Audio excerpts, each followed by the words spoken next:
Hello and welcome back to the channel. Just wanted to first off say Happy New Year to everyone, and I hope 2025 was a good year. In the graph here, just wanted to say I was pretty proud of being number 6 on the most efficient killers this year. Growling Sidewinder, it's pretty cool, so just figured I'd show that off. Anyways, today's topics. Let's talk about the YouTube channel. So I kind of ran out of ideas on what to do for the YouTube channel. A lot of videos on here. I think they show off a lot of good gameplay and ideas or skillful things, but only 140 subscribers. I'm not really sure it's still worth my time to do. I have a lot of clips and a lot of ideas, but I really don't know what to do other than just post some clips occasionally or some cool stuff. So if there's tutorials or the airplanes or servers you want to see me on, please drop a comment below and let me know what it is that you want to see. I like making videos, but it is time consuming, and it's only worth it if people are getting stuff out of it. So today's clips, just things I had sitting around on the hard drive. I figured I'd show some other airplanes than the Viper.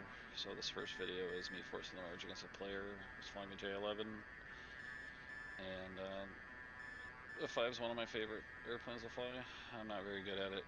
My stick control is pretty awful, but I do enjoy flying the J11. Or not the J11. I do like flying the J11, but I really like flying the F5. So anyways, let's talk about 2025. 2025 was a good year. Went from one comp team that disbanded to TA, and that was a good experience, and I really love and appreciate those guys over there, and I hope that they're doing well. But they weren't flying as much as I wanted to fly and practicing as much as I feel like I need to practice to be competitive. So during the 45th, halfway through the year, and it's been a pretty fun ride. Meta crafting with Wombat and Phantom Works, and just building upon a lot of ideas and trying to shape the future of what this game looks like. So it really gets into one of the things I want to talk about today, which was the meta for DCS. So, in any game, this is a game, not a simulator. For any game, there's always a meta, and the most competitive players are generally going to figure out what the meta is and adapt to it and discover things that are maybe a little bit gamey per se, which I know a lot of the comp crowd maybe doesn't like, but it is just the nature of the beast. If you want to win, you have to adjust to the meta, and I'm really excited for SATEC. I hope SATEL gets brought back as well, and Champions and whatever else we can compete in, because I'm excited to see if more teams adapt to what I think the meta looks like for DCS competitive, and I'm excited to show off maybe some new ideas and things that will shape the meta that haven't been shown in any YouTube videos online from any of the pilots. So really excited for the competition this year. I was really thinking about what the highest skill level of DCS would look like in a BVR competition arena, and what the most important skills would end up being. And we're starting to see it in the 45th internals with training the new cadets and prospects who are getting really good, and just with the core members who've been around forever. And everything is pretty much now ending in a dogfight. All the missiles get spent, all the AMRAMs, all the AIM-9s, all the Sparrows, and everything's ending in BFM. And I really think if you want to know whether or not you're flying at the highest level of DCS, it's seeing whether or not your team or the people you fly with are are you still dying to missiles, or is it ending in the merge very quickly? The rounds are very quick, and it turns into a furball with guns. And so for me, for my personal growth, I can defend the missiles as good as the best of them. I got decent situational awareness, I think, decent visual skills. I can force the merge most of the time against anyone in any aircraft.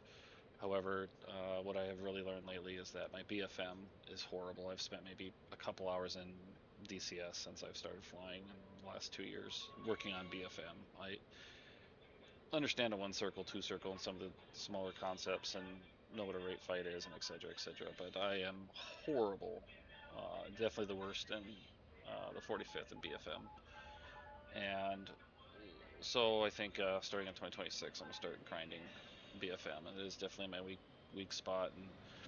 And I think at the highest level of the competition, if the player competitive scene were to grow and not be stuck in their ways, what you would see is these fights ending in furballs or with guns. And if you don't know how to BFM, then you're just going to get left behind. And that's actually kind of where I'm feeling internally with the 45th right now. Is as we practice more and more and everyone gets good, you're not killing anybody with 2 mile, 3 mile Fox 3s. People are seeing all the aim 9s come off the rail. They know when to flare, and everything's just making it to the merge, which is a wonderful problem to have as a team and as a group of pilots.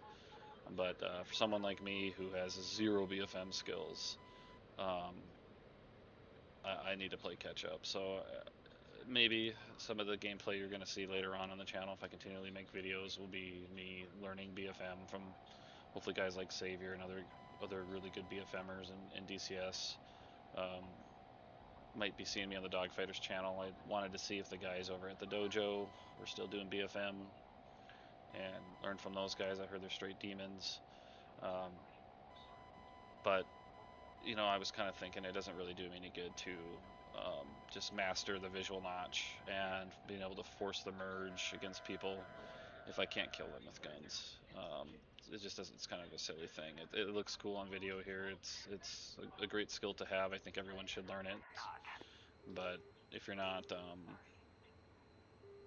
good at BFM, you're pretty much could get yourself killed if you're merging with somebody who even has a clue what they're doing. So that's kind of where I'm at in my DCS grind. I'm trying to be honest with myself where I feel like I'm really lacking, and um, I can't aim the gun, and I have zero skills in BFM. I really need to work on that. So if you like to do BFM or you're really good at BFM and you want to teach me, shoot me a message or leave me a comment. Maybe we can trade knowledge and and ideas on maybe other things. I teach you something, you teach me something. That's pretty much my idea at the end of the day with the meta. Is I think at the highest level of the game, it turns into flare economy, being able to flare those 9Ms and fight for position at the merge, and then whoever gets the better position at the merge, if they're both good at BFM, the guy who fought for better position is going to win. And that kind of goes back to my video of positioning versus economy. Spending your economy to earn position, but you're really just trying to earn position to the merge. You got to assume now that people are going to, at least internally in the 45th, you can't assume that a 2 or 3 mile AMRAM shot is going to kill anyone, because it rarely does anymore. It's almost more of a surprise if you kill someone with an AMRAM at all if it wasn't desync. And so um, I'm excited to see how the team performs this year going into these tournaments. I hope the drama and the competitive scene with the 45th and other teams is over. It's kind of annoying, uh, but anyways, I wish everyone a happy new year. I hope you enjoyed the video. I enjoyed making it for you. Pulled up some old clips of some other airplanes. Let me know if you want to see something else. Thanks.